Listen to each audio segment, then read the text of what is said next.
أعوذ بالله من الشيطان الرجيم. بسم الله الرحمن الرحيم.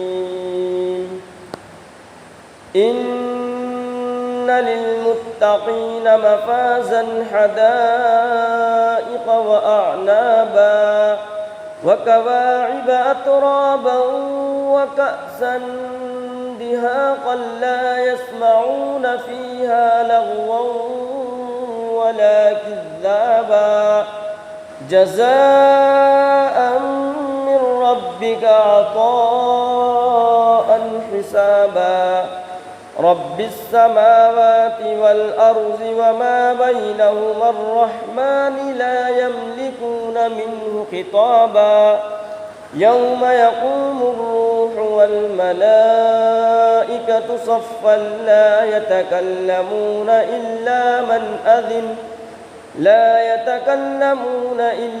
من أذن له الرحمن وقال صوابا ذلك اليوم الحق فمن شاء اتخذ إلى ربه مآبا إنا أنذرناكم عذابا قريبا يوم ينظر المرء ما قدمت يداه ويقول الكافر يا ليتني كنت ترابا.